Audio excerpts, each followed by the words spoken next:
Hey everybody, I am building my Tigershark and figured I'd stream it. So yeah, not going to be doing a whole lot other than just building this thing. So yeah, all right. I've already washed it. I've taken the, I don't know what, the extra stuff off of these guys for the most part. So I'm just going to start by cleaning this up.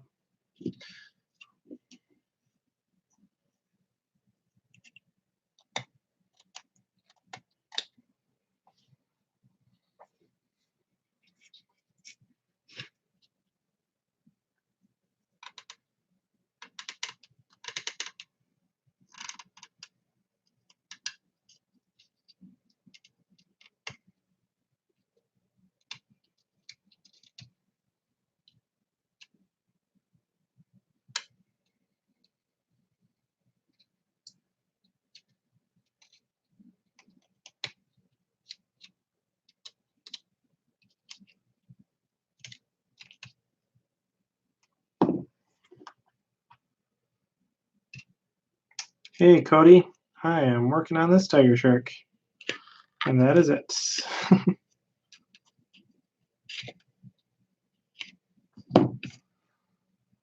I've either had too much coffee or not enough coffee for this. I'm not sure.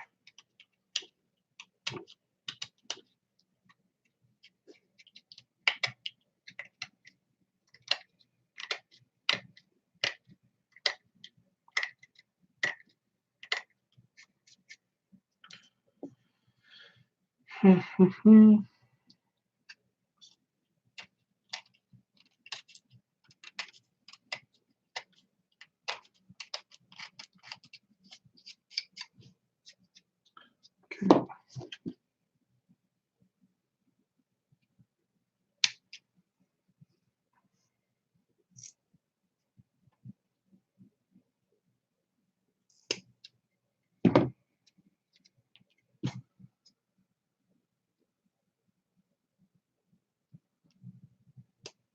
Yeah, so the idea with this, I'm gonna re-download the stream and I'll make it into actual like video going over how I'm going over the process here.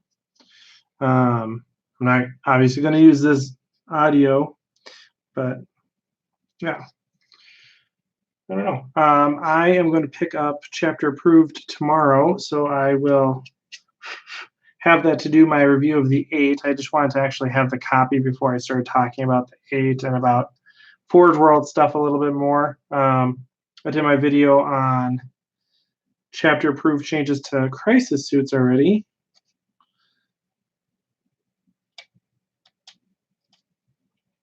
And so if you haven't seen that, you should check that out. I think one of the big things people are talking about, yeah, Cody, I'm going to magnetize it. One of the big things, everybody's asking about crisis suits, and I mean, I don't, unless there's something wrong with my spreadsheet, which wouldn't be the first time. It seems like fusion suits are really, really advantageous. I think missile pods have a place too. So especially because missile pods actually help out. Missile pods help out in places where there's an invuln save. So I can see crisis suits with fusion blasters or missile pods being a thing. Broadside. I mean, broadsides were kind of a good. I mean, an offensive unit. Their biggest problem was always their durability, and their cost made that problem worse. So they still have the same issues in terms of gameplay, but their cost is lower, so it's not as big of a deal. The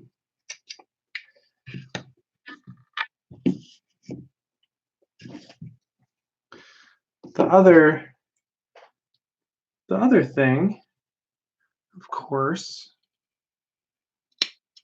I mean, so the change to the ion accelerator didn't really do anything. It didn't make it the ion accelerator a more efficient choice compared to these other things at all. I mean, maybe, but I think part of the idea with the chapter proof changes was not necessarily to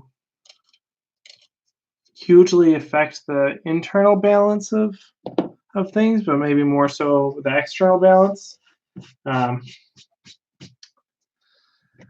don't know. I listened to Forge the Narrative, you know, and they're talking about how every unit got looked at, every piece of war gear got looked at. And that was, it was actually, I mean, not actually.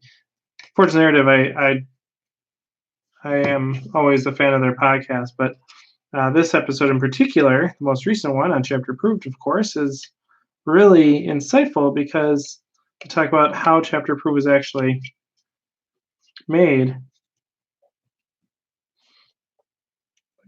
I like the internal review process a little bit, which was nice.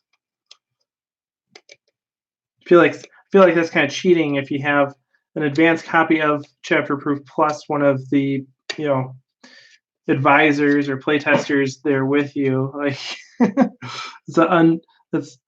that's a ridiculous amount of insight that you can provide.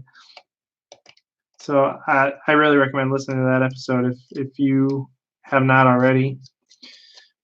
But you know, I think this change to the ion accelerator is fine. You know, if you're going to bring an ion accelerator, you get a little bit more stuff, but you know, you can bring more fire warriors or something. But it's not going to. The change is not sufficient to make it a premium choice.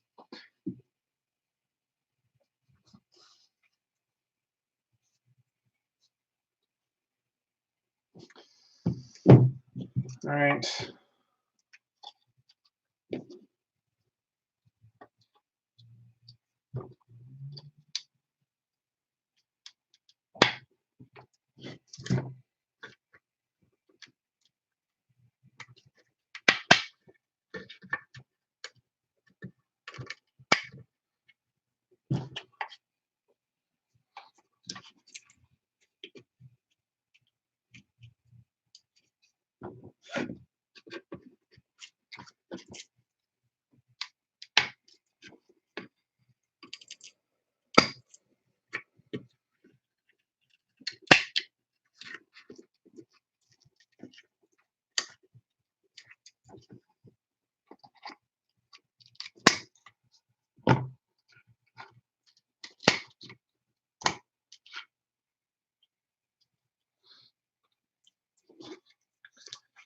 Okay.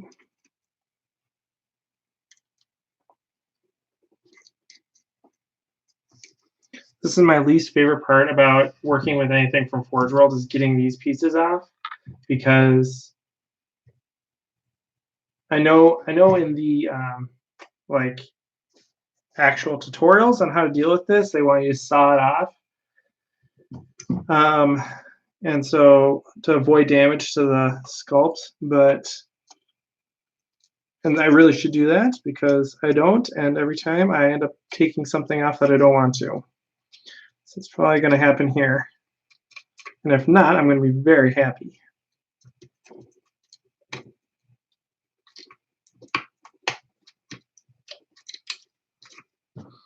Okay.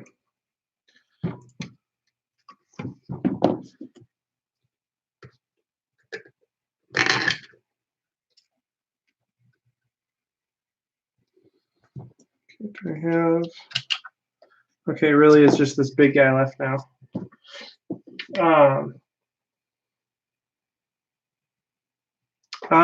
The only resin defect I have is there's, okay, maybe you can see it, right? There is a tiny, oh, actually, no, I bet, hey, never mind, that comes off. All right, nope, 0 defects, it's good. Yeah, I thought there was a small bit of like extra stuff on there, but no, it's a perfect cast because it's real Forge World, right? It's not. This isn't a recast at all or anything like that. So.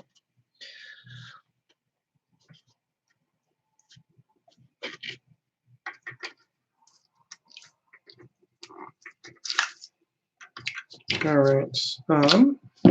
Okay, this is what we're going to do.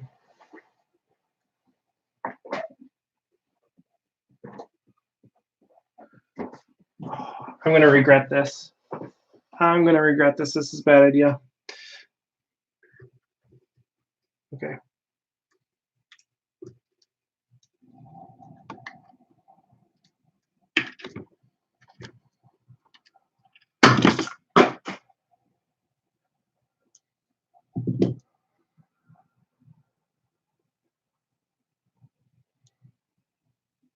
Hey, I think it worked out okay. Yeah, that's good. Yay. All right.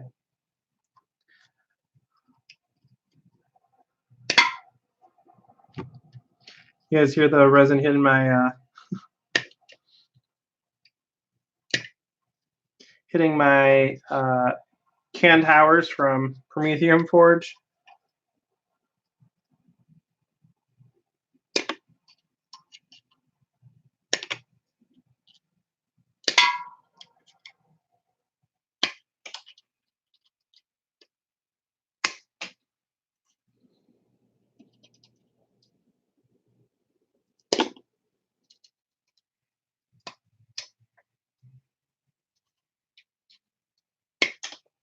Okay.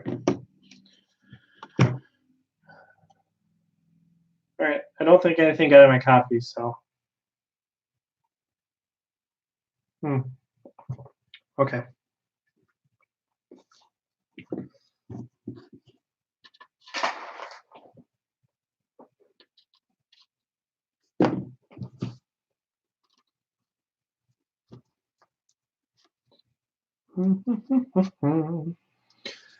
What to do about that, huh? Right, like I can kind of brute force my way through it, like I did, but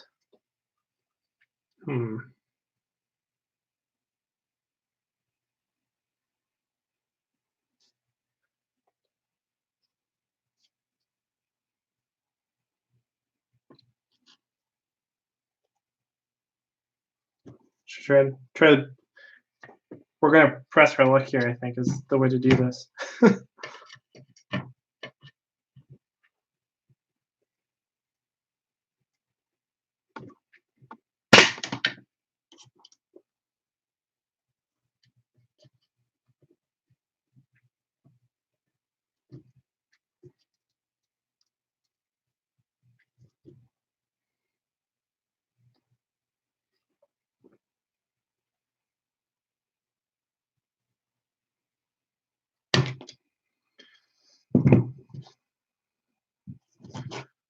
Awesome.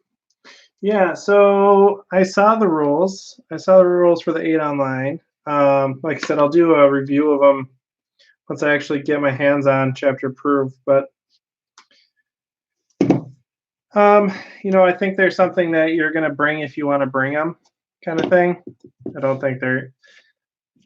see a big advantage to bringing them as they are. And yeah, I think one of the big issues, I mean, one issue is that you have to pay 3 command points to bring them. You have to bring 3 command points to bring them, which means they're kind of like the special formations in Vigilus Defiant, because those you have to pay, you know, to pay a certain amount of CP in order to bring them, or you know, change a detachment into a special detachment. But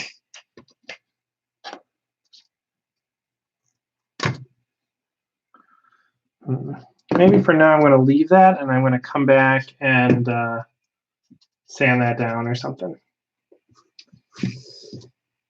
Yeah, Taunar has some point reductions. I think I heard like 700 points worth of reductions. I haven't looked at the actual release, but or the images that are out, I haven't checked. But yeah, Taunar went down a bunch. Brings it much more in line with things like Castellans, which is good, of course, because that's why you would bring a Taunar.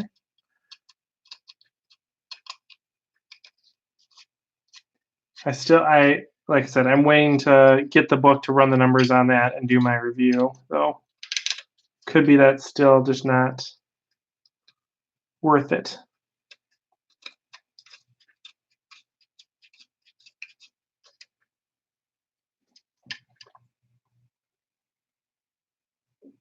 Riptides don't hit on a 2-up.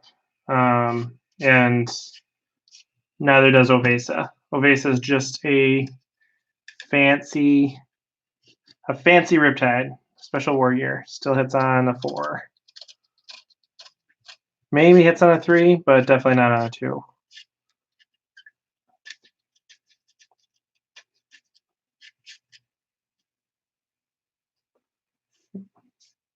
I mean, it's possible I read it wrong too. It's possible that he hits on a 2, but I'm pretty sure I read that it was just the normal ballistic skill. Because yeah, hitting on a 2 would be pretty nice.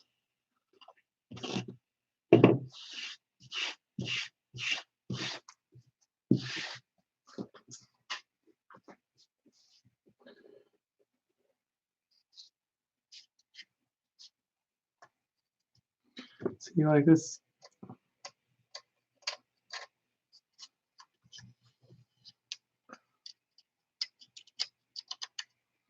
This is like the most dangerous part.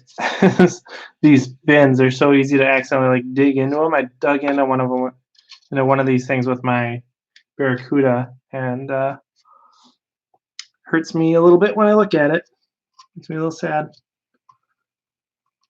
Could have been prevented with just a little bit of, well, for one thing, using the right tool. Not really using the right tool here, but would have just been a little bit more careful.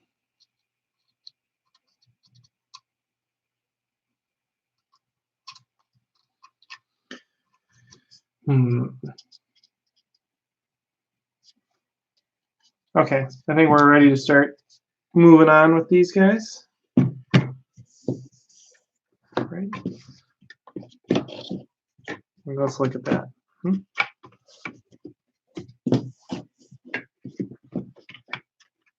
Oh, boy, look at that, and that's pretty.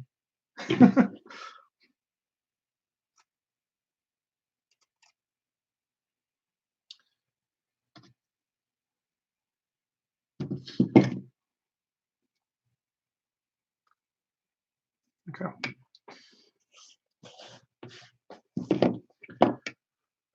Step 1, glue the wings to the main fuselage. Sweet, easy. I have some emery boards upstairs that I really should be using, but I'm not.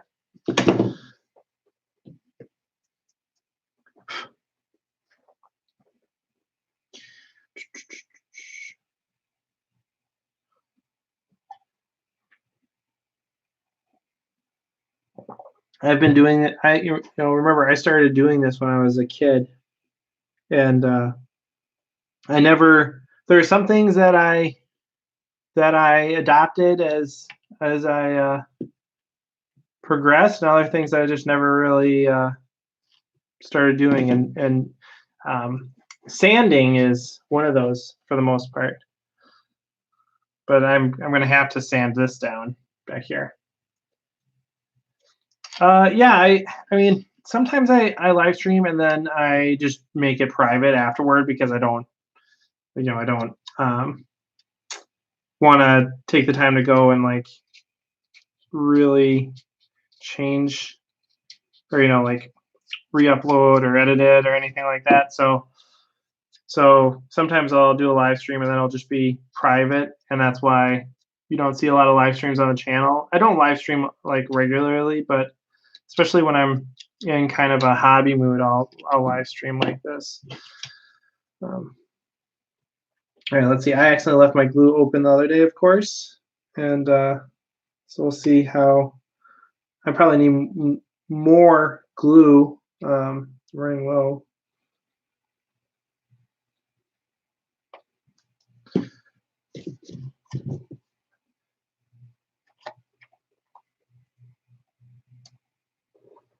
Right.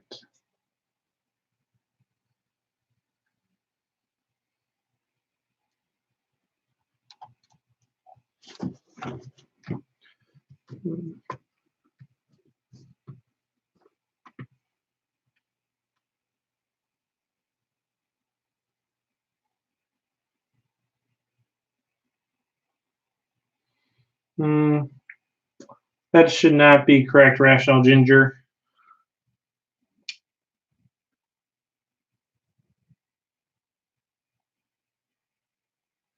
If it is, please point me to your source. I would love to know if, I mean, I don't think Saber Protocols is better for, I don't think that's correct. But if it is, I would be interested in reading about it. Okay.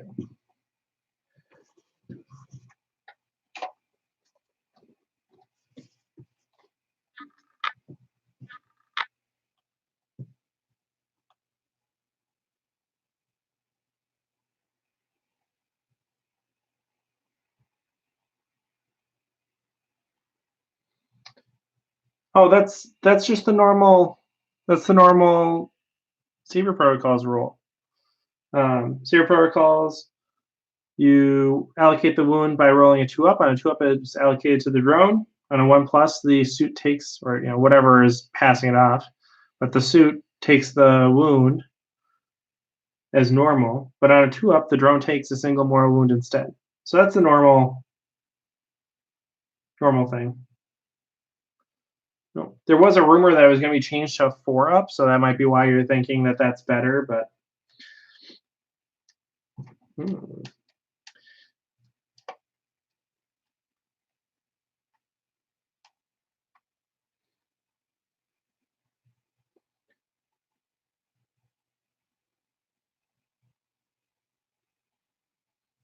right. Do I need to get the green stuff out for this? Is that what's going on here? He does not want to stay at all. Is that, it's actually, yeah, there's no glue that's sticking to the side of this at all.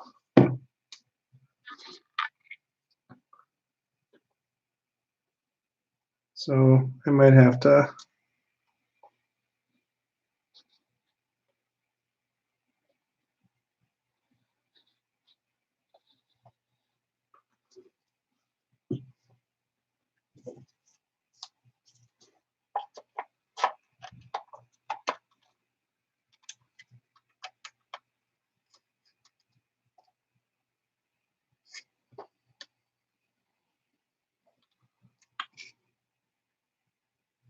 I did wash it, yep.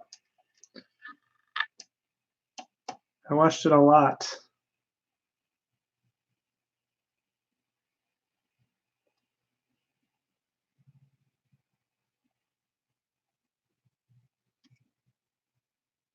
I don't see any release agent left on it or anything.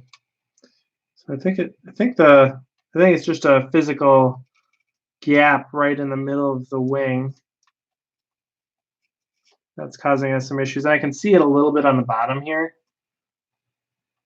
There's a little bit of a gap.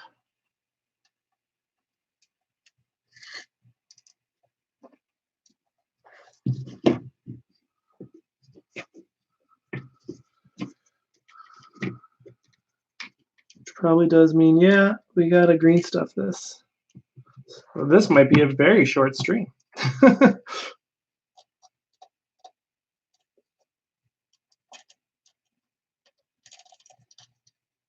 Of course, if I green stuff it, I feel like that's not going to be as sturdy either.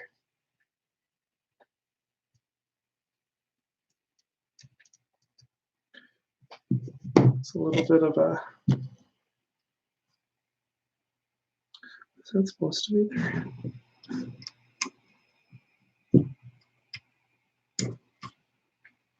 That's supposed to be there. Yeah, I might have to pin it too.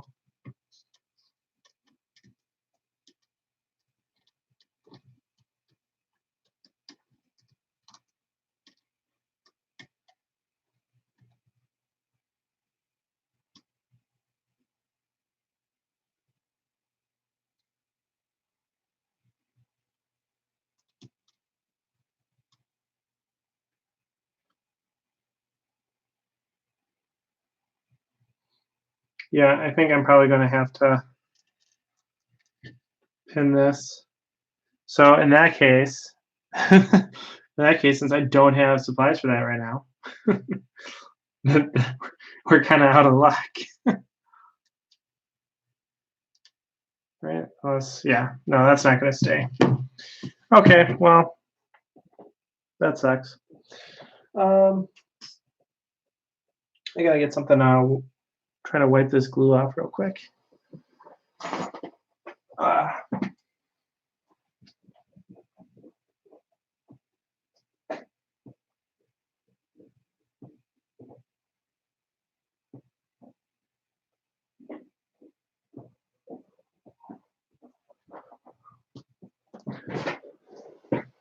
Get the blowtorch. Yeah.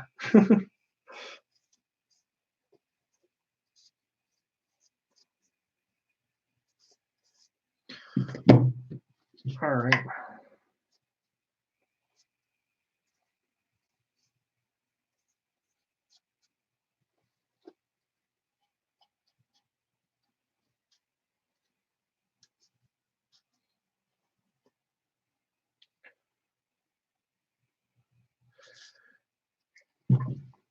I guess I could clean up all the rest of the parts. I mean, for the most part, so like some things, like with the Barracuda, I did get a little turned around with the different panels because there's different, right? And it does have the different numbers on them, right? Like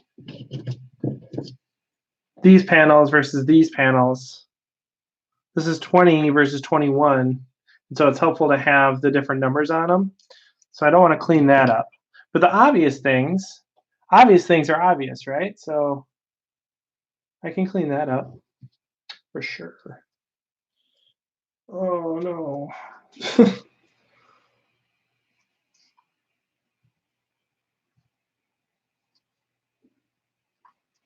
Okay.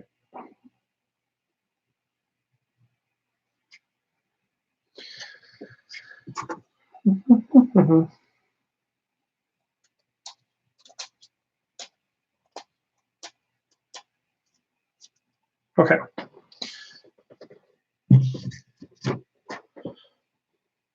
Ooh, sweet. Yeah, Cody, I'm definitely gonna pin it.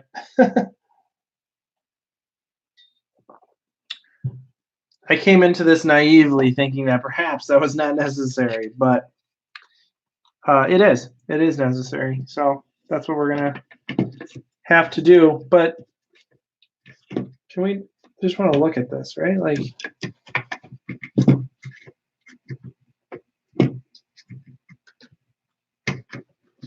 okay, seriously. It's not that hard. There we go.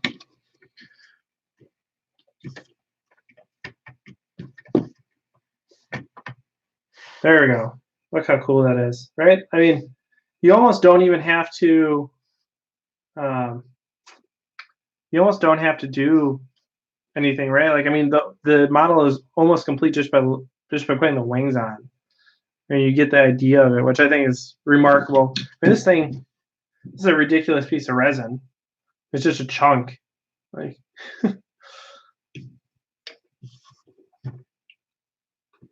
yeah. So, yeah. All right, we're gonna put these aside. We can work on some other stuff though.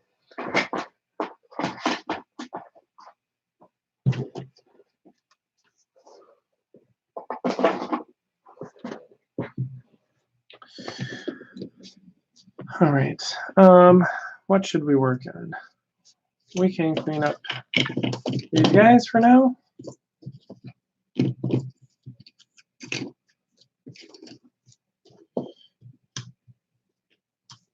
Don't need these anymore, thankfully. Okay.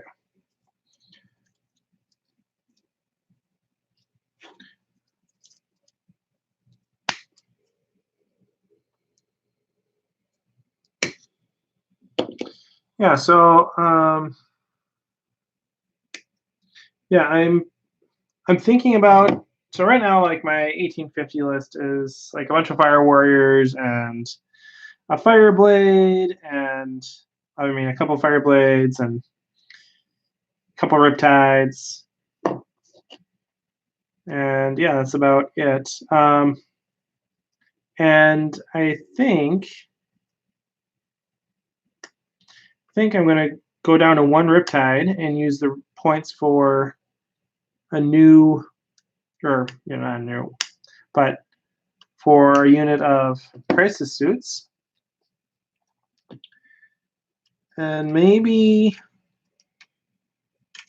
try to squeeze some broadsides in there too, some missile pod broadsides. I don't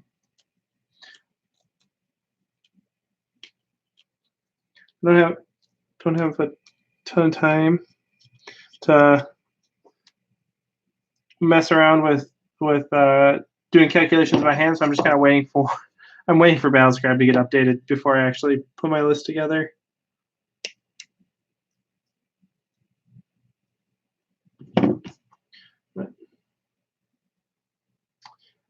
No, I did not finish painting my crew tracker. This is the only thing hobby I've done since I made that video for a day at Grec.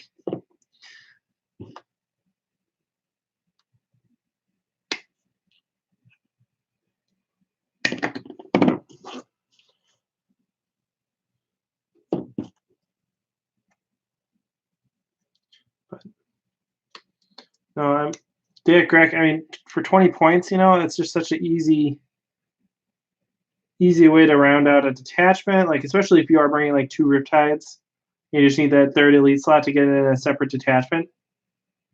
Bam, easy. Take it to Grec. Do some mortal wounds. I don't think he's an auto include by any means, but he's. I mean, being able to just dish out some mortal wounds is really useful. I mean, having a sniper ability is pretty lackluster. I mean, considering the fact that he's only has a cruise rifle, it'd be nice if he could have. It'd be nice if he could at least have, like a pulse rifle or something, but.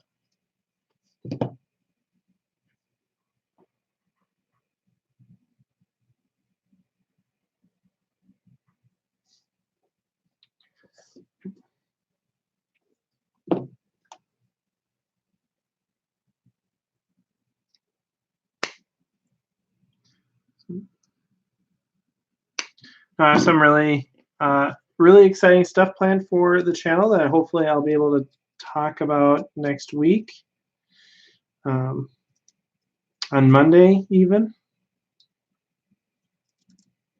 depending how the weekend goes. So that will be fantastic, and I think you guys will like it.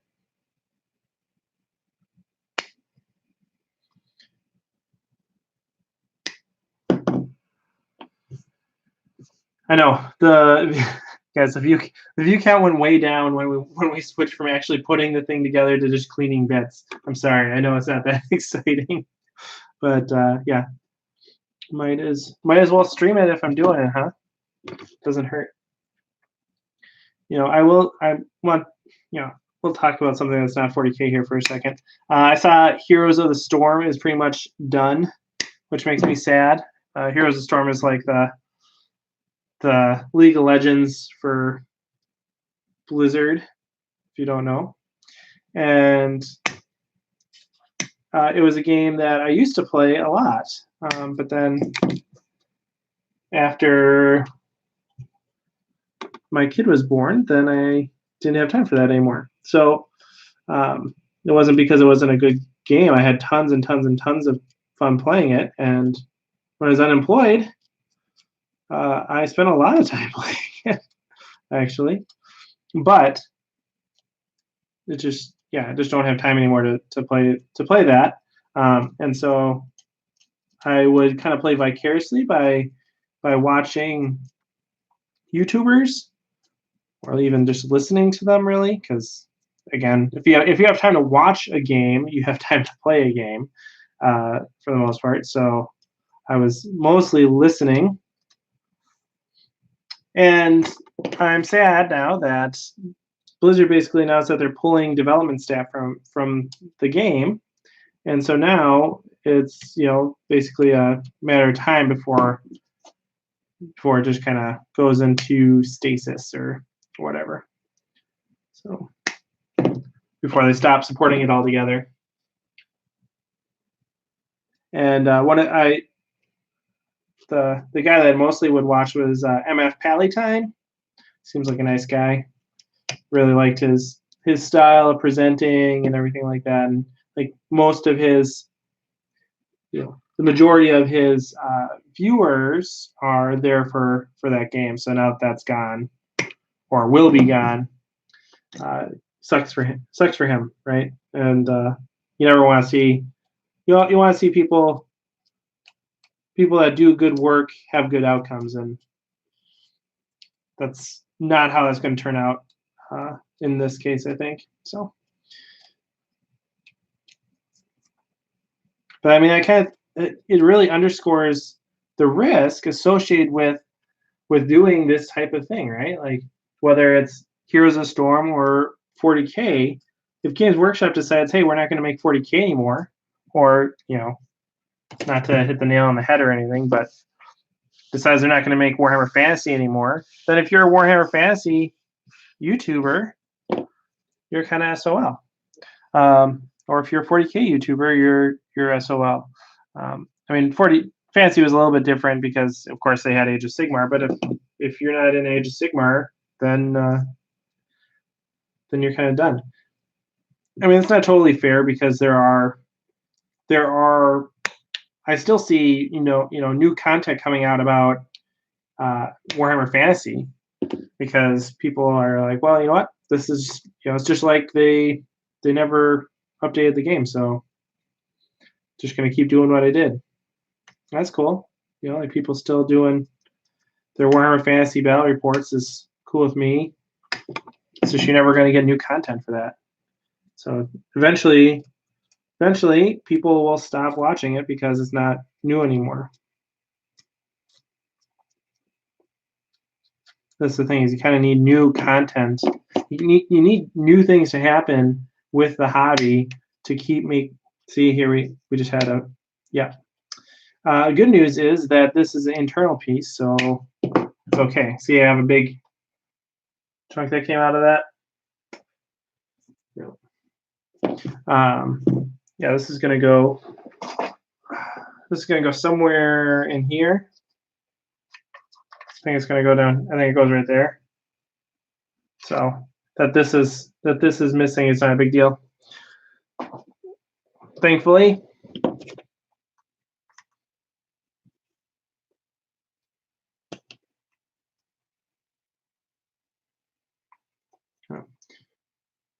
Build a manta. I did post this on one of my Facebook groups, and well, yeah, it was Puck. You guys have met Puck. Puck's on the came to talk to me about the Renegade Open, and at first he's like, "Is that a manta?" And because I posted a picture of the kit, and said, "No, I don't, I don't know how that would happen that I would get a manta, but that'd be interesting for sure." I'm having a hard enough time just getting this thing here. I can imagine if I had to do this for a manta. Ugh.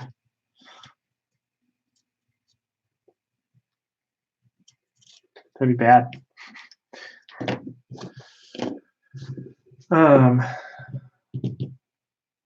Okay, obvious pieces that are obvious. Swift Strike rail guns are obvious.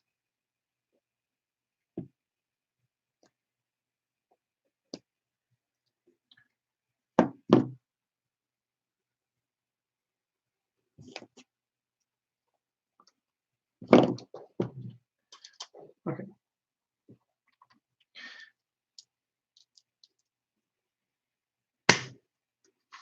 Yeah, so new army list is probably going to include only one Riptide. And I don't know, maybe, yeah. I don't want to say that I would not take a Riptide because you can't, their durability and is so valuable. People will sink so many shots into one of those that they kind of pay for themselves in mitigation alone. But if crisis suits really perform as well as the math suggests that they should, then maybe you don't need them. You know, maybe you just go crisis suits, maybe just go broadsides, and you don't bring Riptides anymore, and you leave all your you become more specialized essentially, and you have your fire warriors and drones for infantry, and you have your crisis suits for heavy units, and you have your broadsides for everything else. And that could be, I mean, that's the way it used to be, right? Before the Riptide. That's how the world used to work.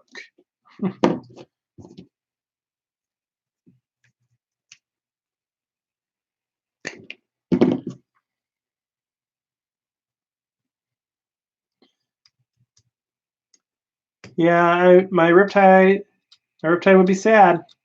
Good thing you got 3 of them. They can form a support group. Yeah, the Riptides, the Yvaras, the Arvarna, they can all hang out together.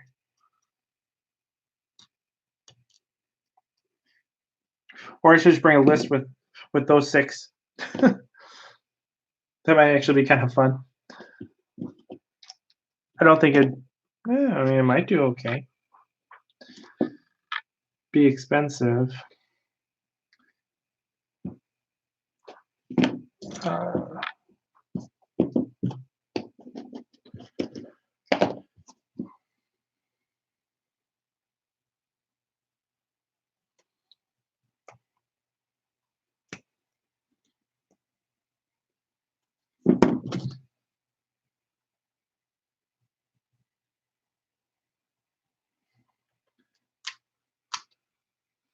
The missile pod turrets. Yeah.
Yeah. So with the 8, the 8, like there's some of them that are, I mean, I don't know. I'm kind of disappointed with the special rolls. They're not as good as I was anticipating, and a lot of they're not necessarily as good, but as innovative. I thought that they were going to come up with some stuff that was a little bit more exciting, I guess. Was really hoping for some of the stuff that I talked about in my predictions video. I thought I was going to be. I mean, I wasn't too far off with some of them, but for the most part, I kind of thought some of the things that I talked about in that list or that video would have been a little bit more exciting and maybe a little bit fluffier than what they came up with instead. But what are you gonna do? I don't need to use this for this. That's overkill. And probably risky.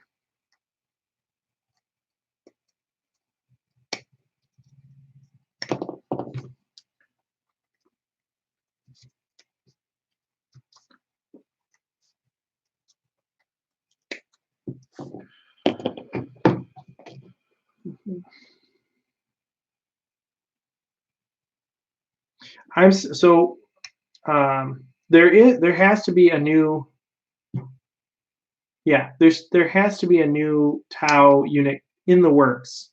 There has to be at least a new Tau model in the works. Because there was still that rumor engine from months ago at this point that they haven't released. So there's definitely a Tau release coming. And what that is, no idea. But I'm guessing it's gonna be some sort of like support unit.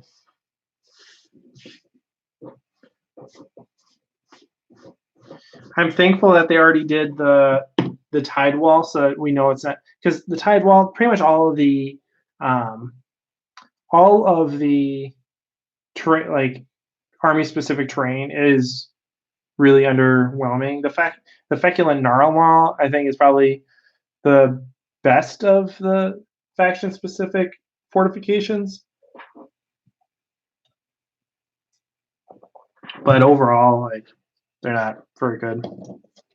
And so I'm relieved that we already have the tide wall, so that we don't have to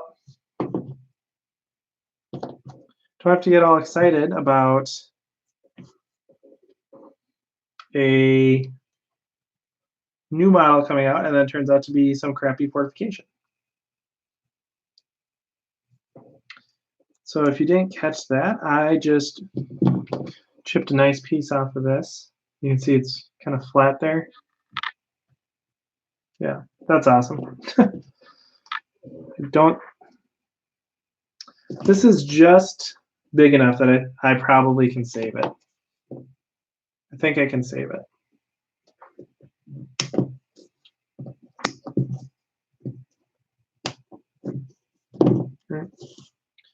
Okay.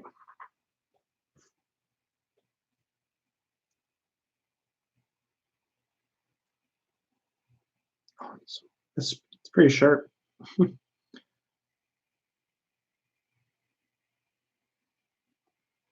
Yeah, I'm thinking about, so if I bring the broadsides, I'm thinking about bringing it as a Shadow Sun detachment. So I have to paint. I have not had a Shadow Sun until recently, so I have to finally paint her up. And I think I'm just going to paint her up as VR Law because, I mean, Farsight Enclaves, obviously is my color scheme, and I have fluff that supports them being kind of part of the Farsight Enclaves, but I really like playing as VR Law. Even if it's not the most universally advantageous thing, that being able to move like that wins a lot of games just by playing the mission more than trying to kill stuff. And so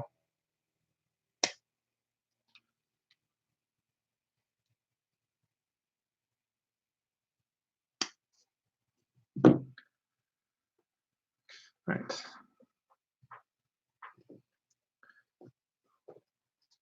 So I'm going to be kind of sad if I can't play VR Law anymore, but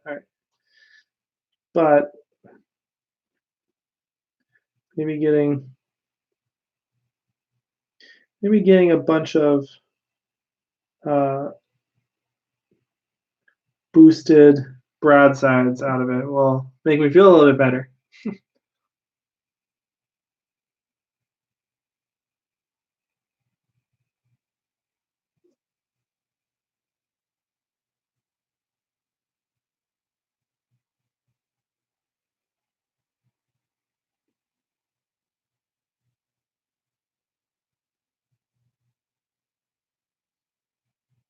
Okay. All right, I got that fixed. I'll just go back and kind of shave that off. Shave that off when the time comes. Yep, Shaosun is Tau Sept. That's why I'm going to be sad if I bring her and I can't play Viola anymore.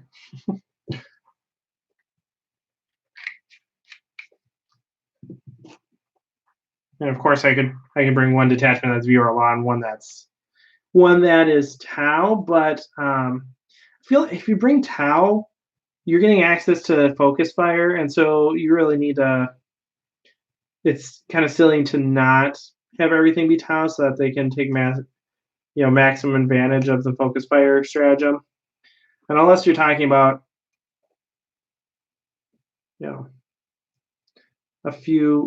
the majority of your army certainly should be Tau if you're bringing any Tau at all.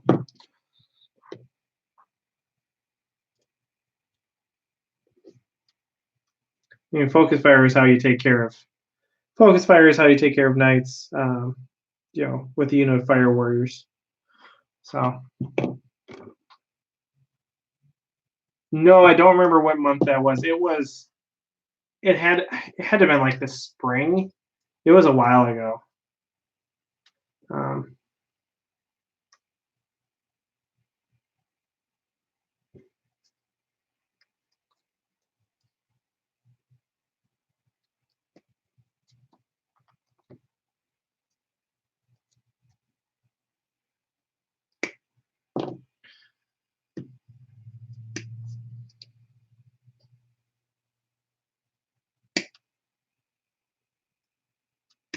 But yeah, so that's kind of what I'm thinking for a list right now is to bring Tau Sept. If I bring broadsides, I'm probably going to bring Tau Sept because broadsides don't work with Viorla.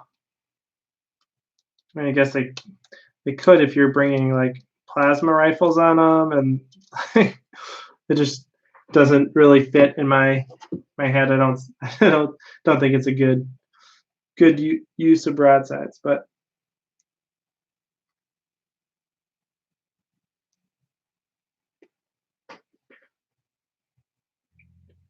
yeah. So the rumor engine was to me it looked like the side of a weapon, but it doesn't necessarily have to be a weapon. It could be like it was some paneling, and it was kind of at there was a curve to it, and then it had kind of the I don't know if anything here has it. I'm looking see if any of the bits here kind of have what I'm talking about. They don't, but I mean, there's like these really light indents. Oh yeah, I guess kind of like this, kind of this partial indent here, stuff like that. So yeah, but that was it. I mean, I think that, and there was, I think there's also clearly a servo or something on it.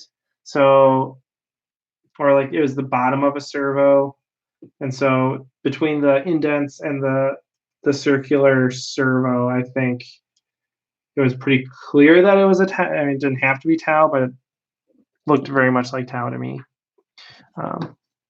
And so that was.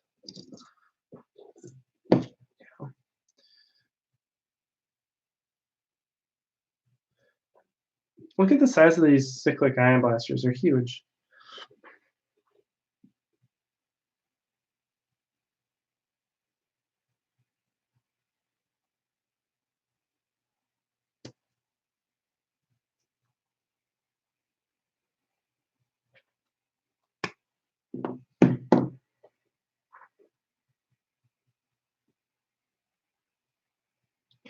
Now I wonder, so these cyclic ion blasters have this little thing on the end of them. And I'm guessing that I'm pretty sure that's supposed to come off. But if it doesn't, it could, if I leave it on there, it'd probably make it so that instead of falling down, that they stop, right? So it's like stop them from just pointing straight down, which would be nice. I'm gonna see if what they tell me to do with that.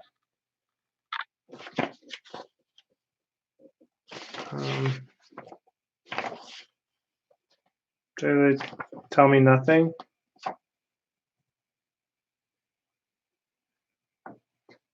Oh, it's right here, but that is unclear to me if that is.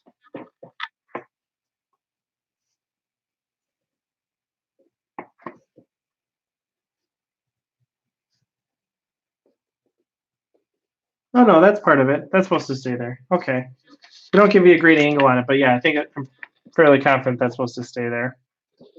So.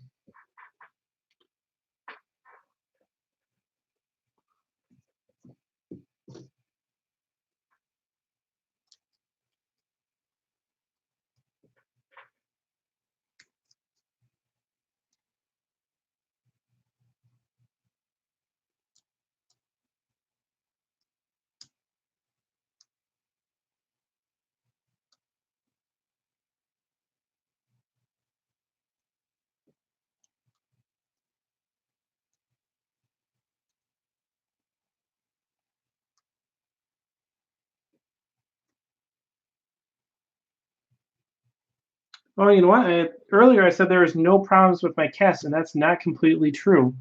This cyclic ion blaster is slightly offset.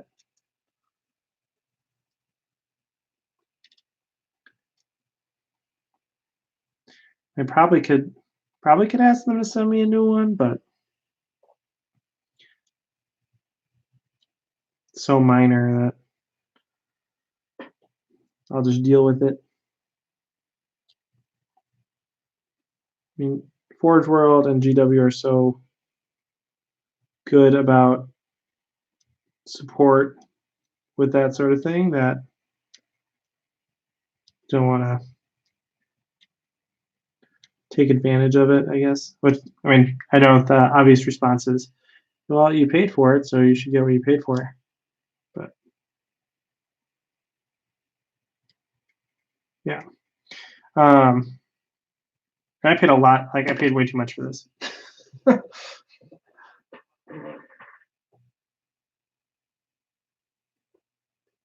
Because I don't know if I made a video about this or not, but I bought this at, well, this was purchased for me at Gen Con, and that was before they announced their price hike.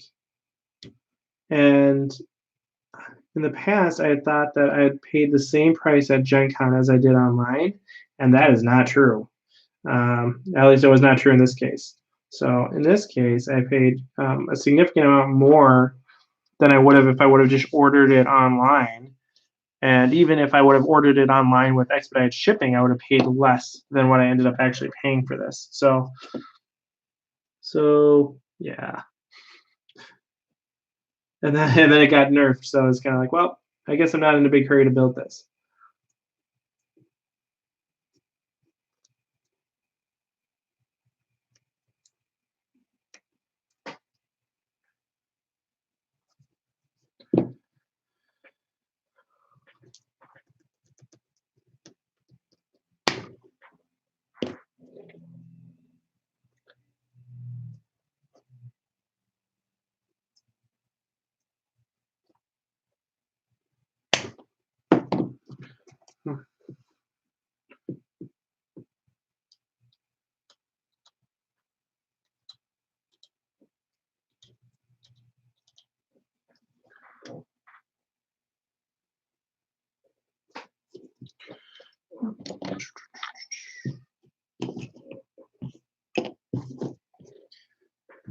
So I'm not totally sure what are these supposed to be the Sky Spear missiles? They have to be, right? Because they're too big to be Seeker missiles.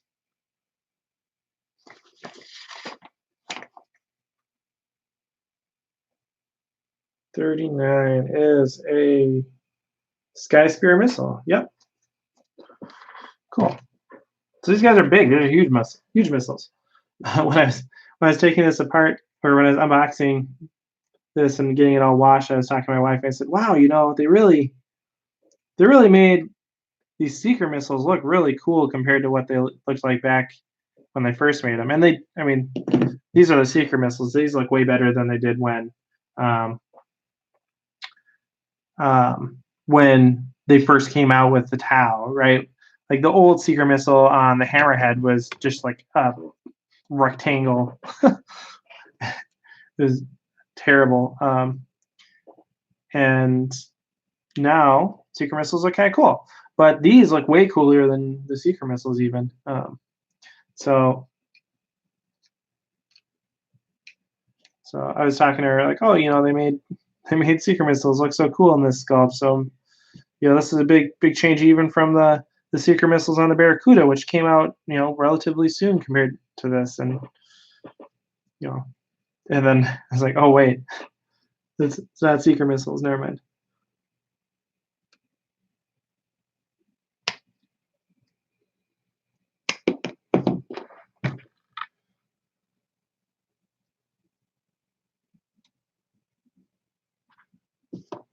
Yeah, have I built a town iron? No, I haven't. I'd like to. I was going back and forth between getting a town iron and getting a Tigershark. I just thought the Tigershark would probably get more play. So I got Tigershark. And yeah.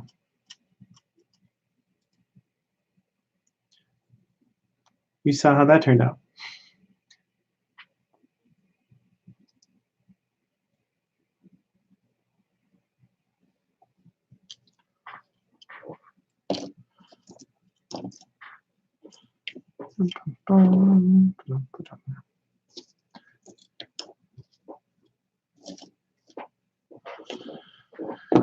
Okay.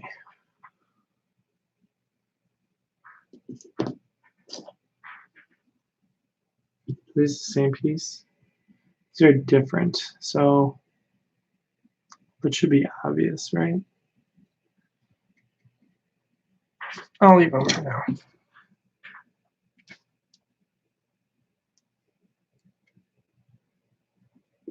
No, I would really like to have a towner, but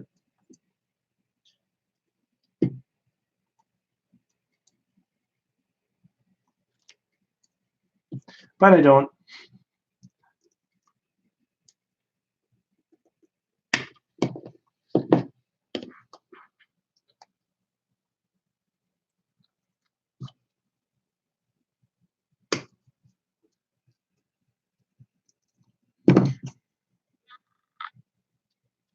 I should be getting a I should be getting a shipment from Wargaming Exclusive in the next few days here. I'm pretty excited about too. It has their version of stealth suits, which I'm going to use as firesight marksmen, basically. So that will be great. Can finally use some of my micro art bases that are too small for everything else. Use those on these guys and turn them into some pretty cool marksmen. That's the idea there. And then I'm getting their Dark Strider model too.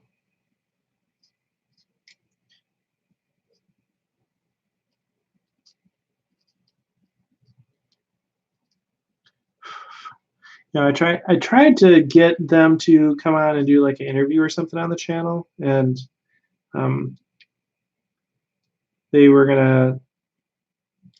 talking about that, and I've heard back from them. But I think probably the time zone difference is a big obstacle to that.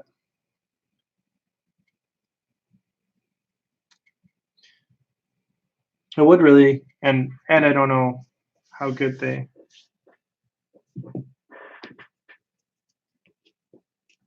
how well a Skype call on that would go.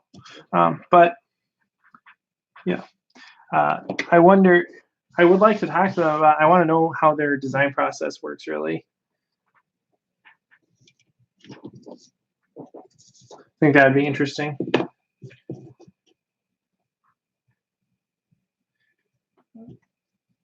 Is on that note, are there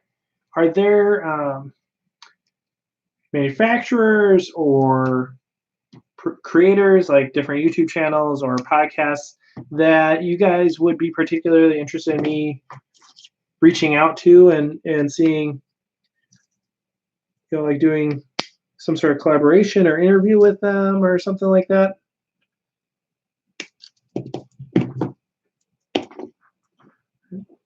It's been a while since I've done one of my interviews, but I went through like a stretch where I did a bunch of them.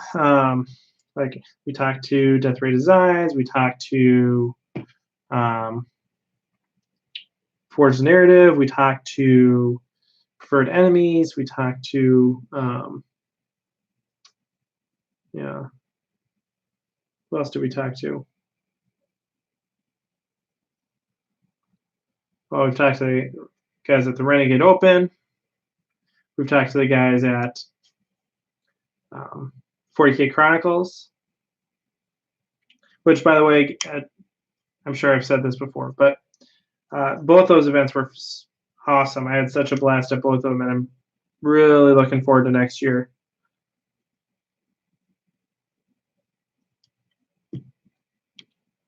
Yeah, Mini Wargaming.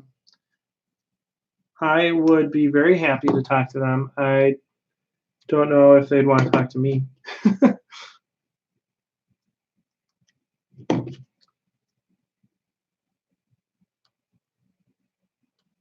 feel like those guys are so busy. I mean, I'm sure that they would be not, I'm sure they're nice enough to talk to me, but I don't think that. My guess is that they're probably like just too busy doing their own thing.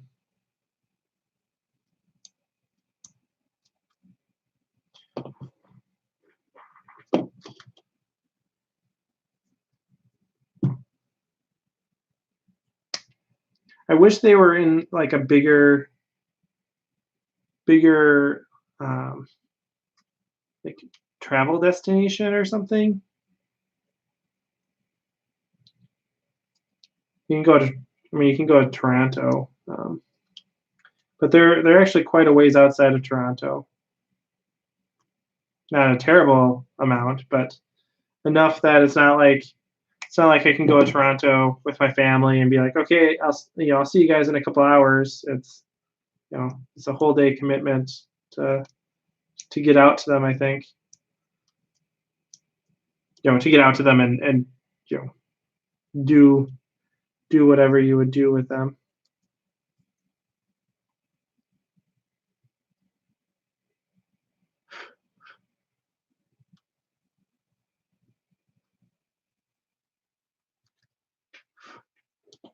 Yeah.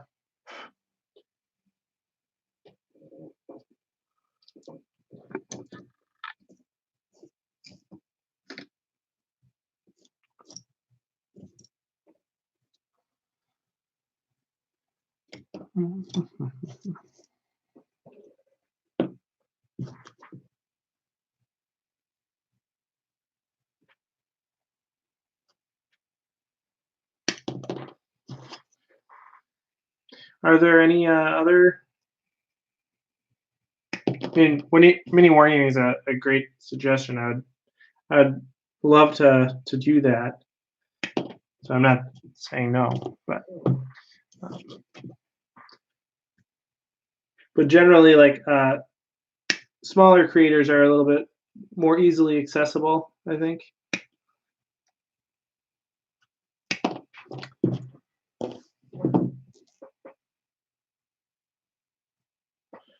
The guy down at Frontline, you mean Reese?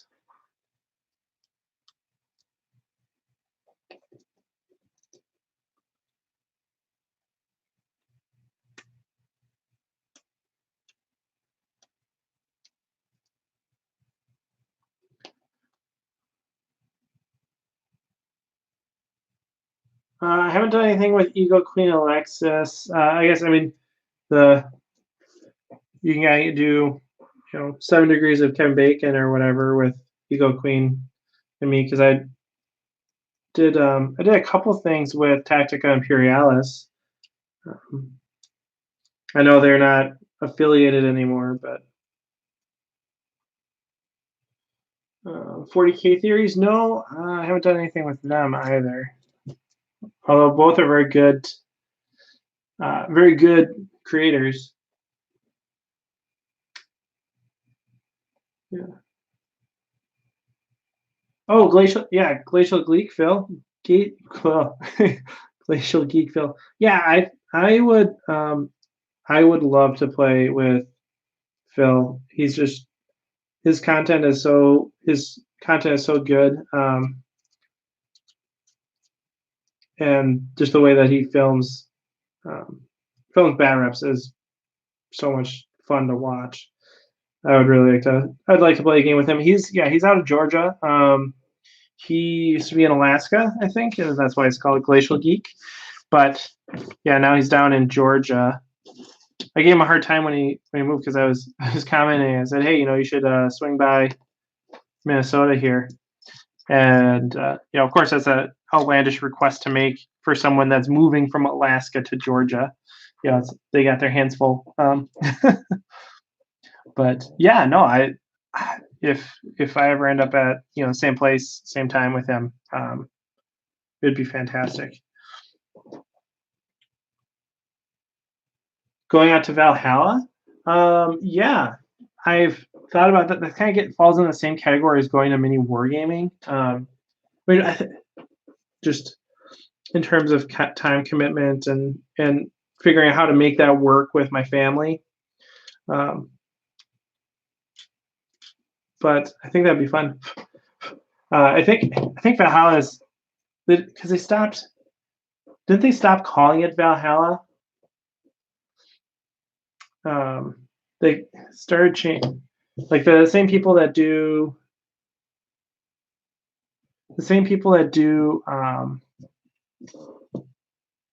Valhalla are doing something else, and they call it something kind of different.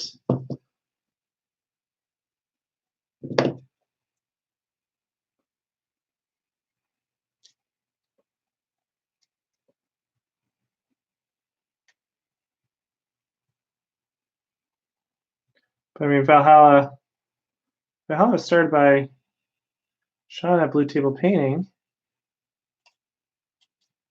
I'm glad that he's producing videos again,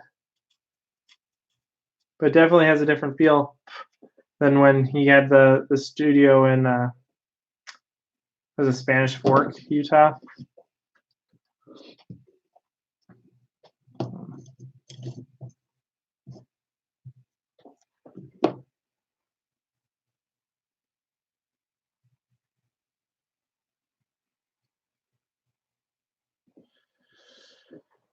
Yeah, I mean they call So I know they definitely ran an event that they called something other than Valhalla, and I don't know if they ended up changing, like going back to Valhalla because of name recognition or something, or what. But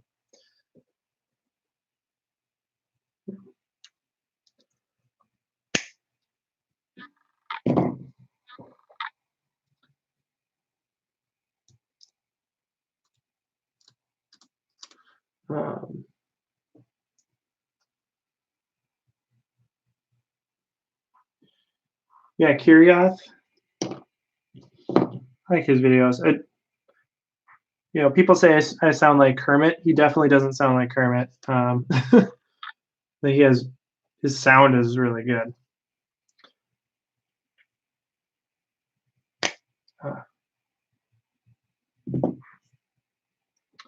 Yeah, I don't know why he thought I was from the Northeast.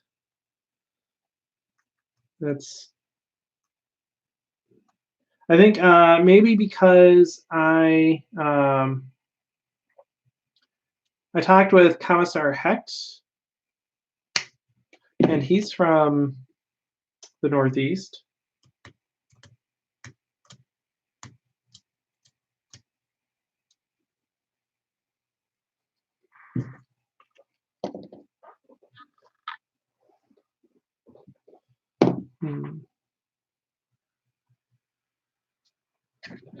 Please.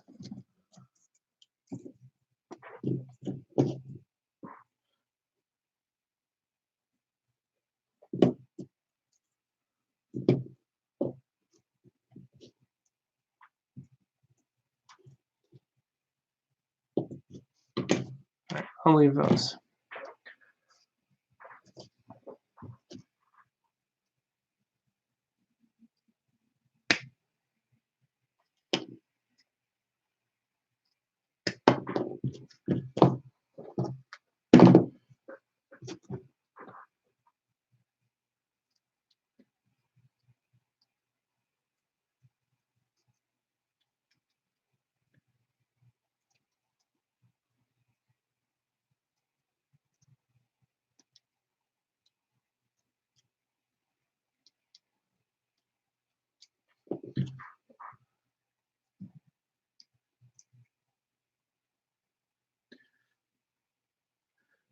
It actually, what was it? Oh, I convinced my wife to go to Midwest Conquest. She was totally on board with it, under the condition that one of my buddies, who, well, you guys have met, Gil does the Blood Angel stuff. The condition that Gil and his fiance came down with us, and that was not going to happen. So so I was going to go to Midwest Conquest, and that was going to be that was going to be fun, but then couldn't. So yep.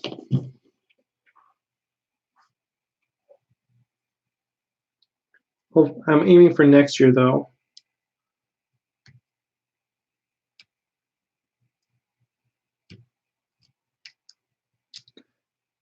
I think it's one of those things if you plan it early enough that it'll just happen because you planned it.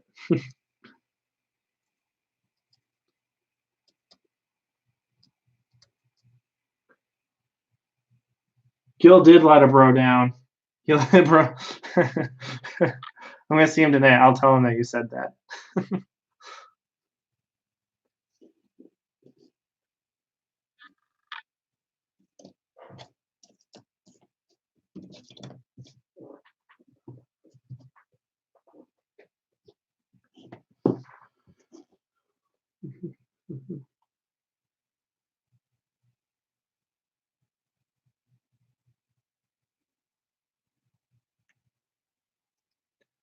Okay, I think this is the last piece I want to clean up for now. So what? All right. Any questions before we go? I know this hasn't like been the most exciting stream, but we've talked about stuff. You know, good to do while we're hobbying, that sort of thing. David, you have a question. What is your question? Oh, right. There was a question about breachers, right? Yeah. So breachers. So in these friendly events I've been playing in, I've really been into breachers. Not because they are particularly point efficient or anything, but they're just fun to play with, for one thing.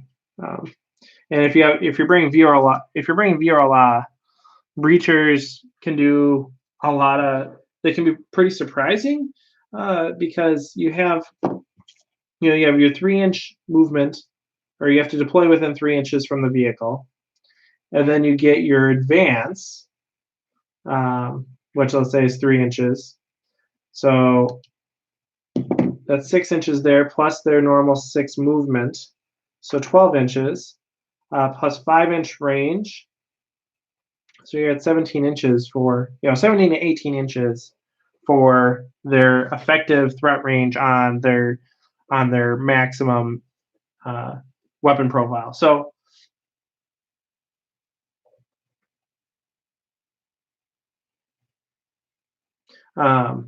so I think they actually can do fairly well, but I wouldn't take more than a unit of them because really having all those strike teams are really where the bulk of your damage is going to come from. I think the point reduction on devilfish helps, but it's not going to change. It's not going to change me from, it's not going to change the number of times I would consider taking them. It's one of those things where if you're going to bring it, it helps you out, but it's not going to convince you to bring it in the first place, that type of thing.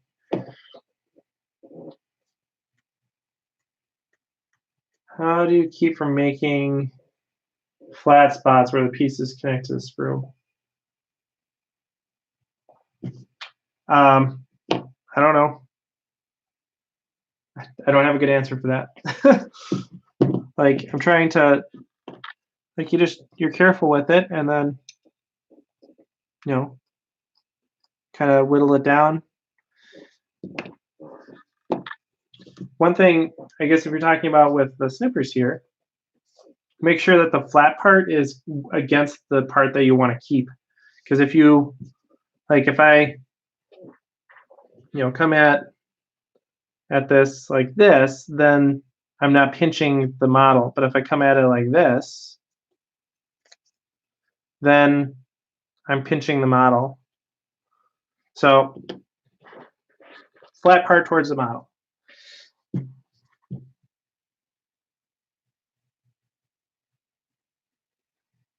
VRLR breachers without devilfish, I think, well, here's the thing, right? So if we're living in a fast-paced meta where like range really isn't the issue, so if orcs are coming to you, for example, then yeah, you don't really need the devilfish. But if we have to go to the opponent or get the breachers to a particular location, then we do need the devilfish. So I've been thinking about this more with crisis suits, because VRLR crisis suits can be pretty quick and get the job done fairly well too, I think. But yeah, I mean, breachers without devilfish, if you're in a meta where you're going to see a lot of opponents coming to you quickly, sure. I haven't played 30K. The models look great, but I'm just, my hands are full with 40K, so.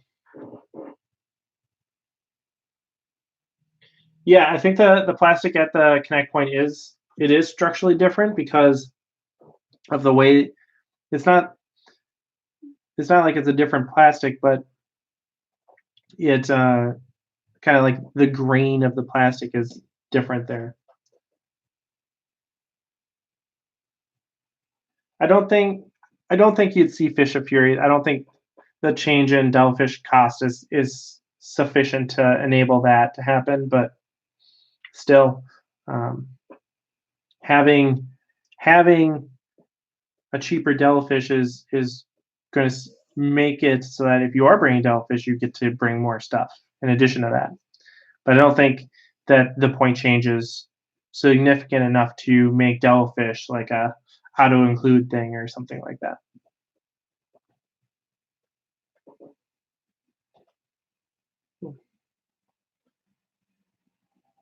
All right. So thanks everybody for watching, and as always, happy wargaming.